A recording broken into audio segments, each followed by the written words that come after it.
யார் உங்களை தொலைபேசியில் அழைத்தாலும் கூட போன் எடுத்து ஹலோம்பிங்க. அடுத்த 7 நாள் ஹலோ சொல்லாதீங்க. தாமரை நமஸ்காரம் சொல்லுங்க. தாமரை நமஸ்காரம், தாமரை நமஸ்காரம். நம்முடைய தமிழ் சொந்தங்கள் தாமரை வணக்கம்னு சொல்லுங்க. நீங்க சொல்ல சொல்ல it creates an energy. It creates an energy. ஒரு நாளைக்கு நீங்களே உங்களுக்கு தெரியாம 50 முறை தாமரை நமஸ்காரம் சொல்லுவீங்க. உங்க கூட இருக்கவர் பார்த்து அவரும் தாமரை நமஸ்காரம் பாரு, அவரை பார்த்து இன்னும் 2 பேர் தாமரை நமஸ்காரம். This is how movements gets built.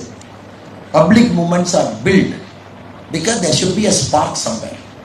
இன்னைக்கு கோயம்புத்தூர்ல என்னுடைய வேண்டுகோள் தாமரை நமஸ்காரம்.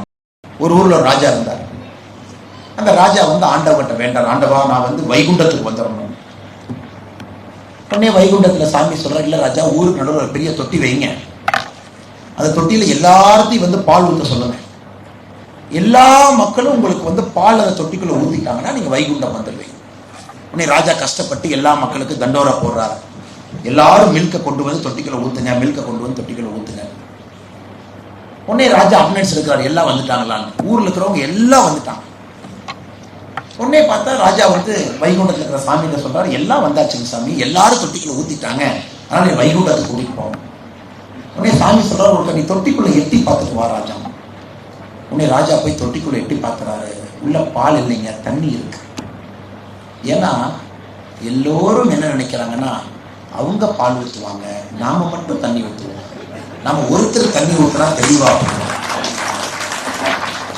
எலெக்ஷன்ஸ் அந்த மாதிரி. நாம் மற்றவங்க என்ன செய்யறாங்கன்னு நாம கவலைப்படக்கூடாது, நாம பால் உள்ள ஊற்றணும். அது நம்ம கடமை. தட் இஸ் அவர் கர்த்தவியம், தட் இஸ் அவர் சனாதன தர்மம்.